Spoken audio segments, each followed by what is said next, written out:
I worked as a junior pastor under a certain prophet, O.C. Benjamin, of a church called Fulfiller's House Assembly. The church is in Ebonyi State, in Abakaliki. When I heard a bang at the door, immediately I opened the door. I saw several AK-47 guns pointed at my face. In that cell, a boy brought me a cold Sprite in nylon because bottles were not allowed in the cell. When he gave me the Sprite, I couldn't wait to drink it. I was very thirsty. But he said something. He said, "Guy, weigh that thing well before you drink more." So I was still thinking about what the guy said when someone in that cell snatched the Sprite from me and drank it. The guy died that day in that cell. I looked at this prophet and asked him what I did wrong. And he apologized and said to me that the well-being of his ministry is worth more than one life. And that if I want to be released, I must accept to work for him. If I disagree, he will not guarantee my safety.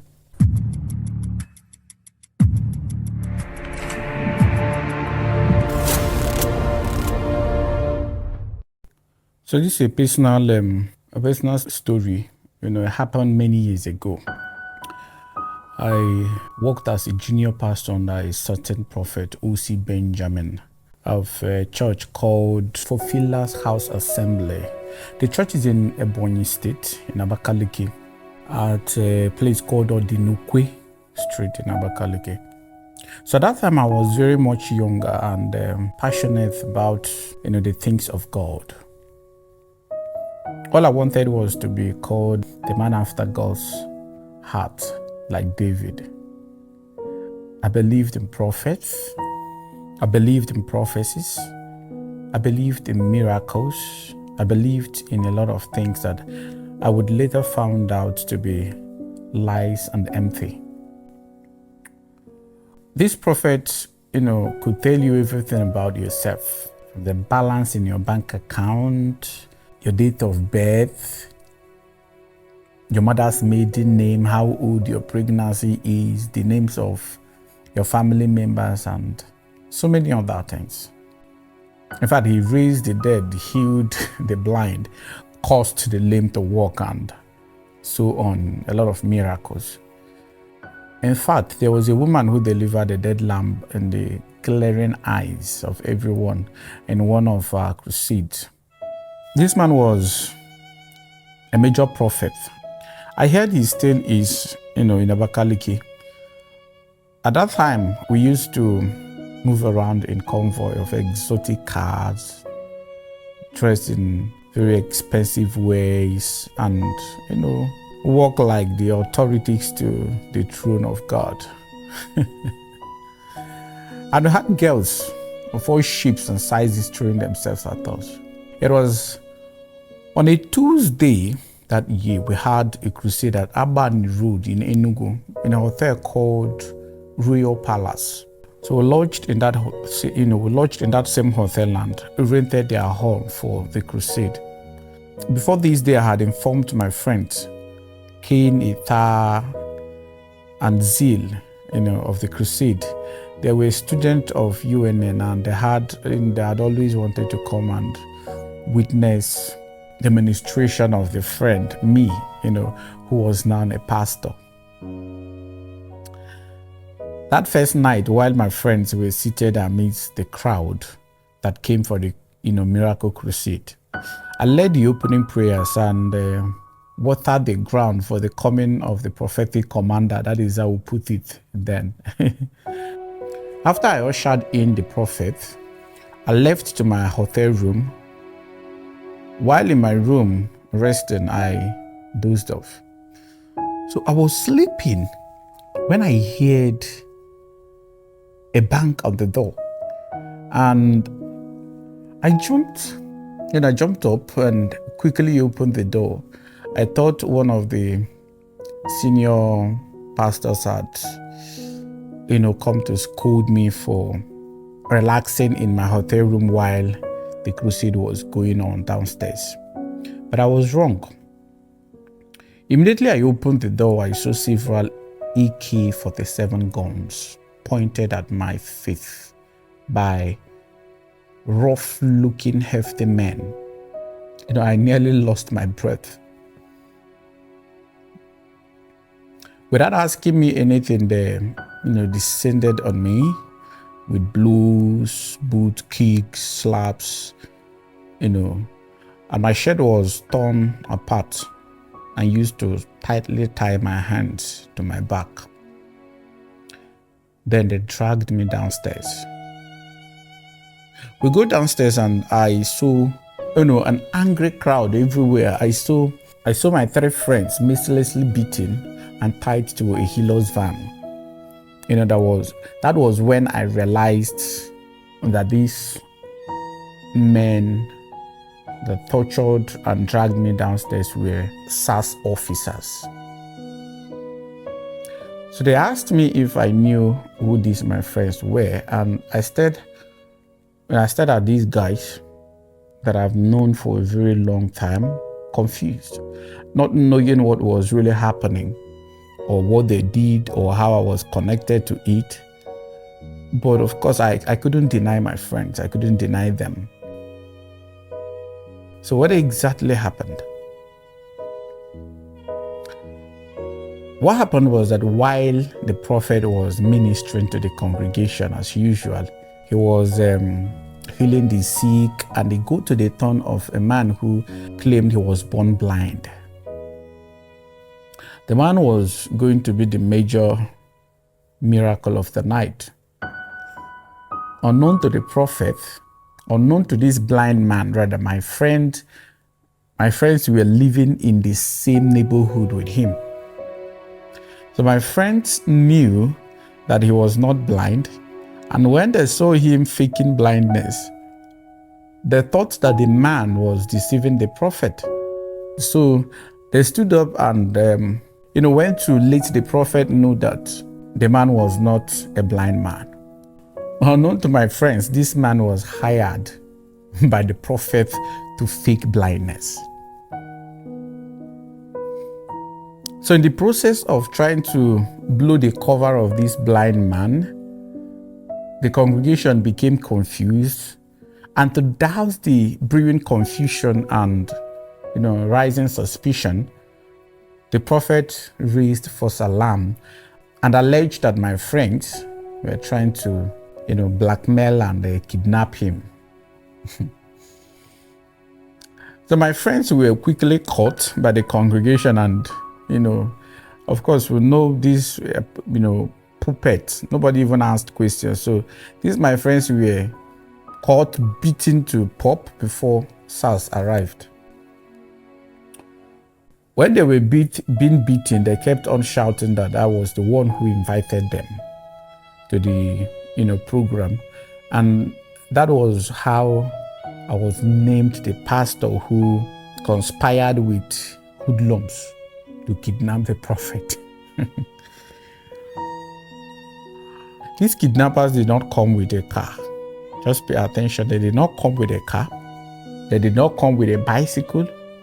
No gun, no machete, no dagger, not even a razor blade. So were they going to kidnap and carry the prophet on their head? These were questions that nobody asked. So this incident confirmed my suspicions that, suspicions that I've had for a while. I'd always known that there was a reason why some guys, who worked with us and are not even pastors, were treated with, more attention and paid better by the prophet, whereas people like me who pray, preach, and do most of the other things to keep the congregation entertained before the arrival of the prophet in every program, yet we're hardly appreciated. We are even hardly in, meetings, important meetings with the prophet. So these guys were the ones who gather information to enable Papa to prophesy. And I also saddled with the responsibility of hiring miracle actors. That is why they were paid better and given preferential treatment. So to save himself, the prophet sacrificed me and my friends. Before the SAS people drove away with us, I heard everyone who once revered me, calls me and called me all sorts of unpredictable names, including my girlfriend then, Neka. When we go to the police station, we were extremely tortured and subjected to all sorts of dehumanizing treatment by the officers who were doing the bidding of the prophet that gave them, fat envelopes. We were locked up in different cells. As the leader of the kidnap gang, as I was being, referred to, I was locked up in a cell, in cell 1 with other purportedly hardened criminals. The cell was very small and there was an open toilet at the center, of the room. We were over 30 in that cell, some were with gun wounds and other bleeding injuries. So there was no space to sit down or squat. We were all standing awfully close to each other, that our dirty bodies were gumming together. The heat was excruciating and the smell of the open latrine and wounds was suffocating. There was no space to breathe, no water to drink. No one who would have come to my rescue knew where I was. There was grave silence in the cell except for, the unintelligible talks from those who had lost their sanity due to frustration and suffocation. So each night, the SAS people come to that cell and pick one person, and we would never see that person again. I later, learned from other inmates that the police people kill and sell body parts to doctors and hospitals. It was such a terrible experience. So on the 15th, the 15th day in that cell, a boy brought me a cold Sprite in nylon because bottles were not allowed in the cell. When he gave me the Sprite, I couldn't wait to drink it. I was very, very thirsty. But he said something. Immediately he handed it over to me. He said something. He said, "Guy, weigh that thing well before you drink more." That was what he said. So I was still thinking about what the guy said when someone in that cell snatched the Sprite from me and drank it. The guy died that day in that cell. The next morning, my IPO came to our cell and shouted my name. Immediately I answered. He said, "So you are still alive?" He didn't know when he said that. After 3 weeks in that cell, they took me to OC SAR's office that afternoon, and I was shocked to see the prophet there. He had brought bags of foreign rice, bottles of expensive wines, and loads of other goodies. And undoubtedly money too, of course. So I was shocked when the SARS commander excused himself from his office to give me and the prophet some privacy to talk. I looked at this prophet and asked him what I did wrong. And he apologized and said to me that the well-being of his ministry is worth more than one life. He told me that my friends had been released and that if I want to be released, I must accept to work for him as part of his eyes. That was how he put it. And accept that I must never tell anyone what happened. And that I must come to his church and apologize for what happened. If I disagree, I will remain in that cell and he will not guarantee my safety. And if I am released and I fail to play along, he will not also guarantee my safety too.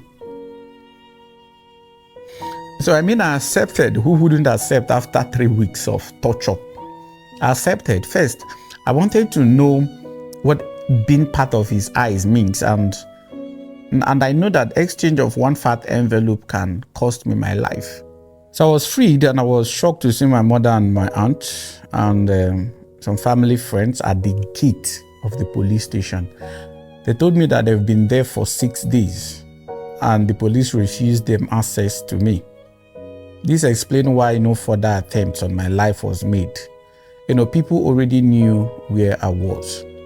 It was the receptionist in the hotel where I was arrested that found my phone in my room and picked my mother's call and told her what had happened. So when I got back to Abakaliki, because it was a small town, almost everyone, had heard of, the pastor that attempted to kidnap his papa. No one ever cared to ask my own part of the story, not even my girlfriend. After this incident, the secrets I was exposed to in the church and the church business is something unbelievable. I'm telling you this story not because I care what anyone believes about all these false prophets or, that is none of my business. I've long stopped trying to open anyone's eyes. This video is simply to answer some of the questions most of my followers have been asking me. If you want to learn more about, other mind-blowing secrets I've shared before, follow my page and watch some of the previous videos I've made.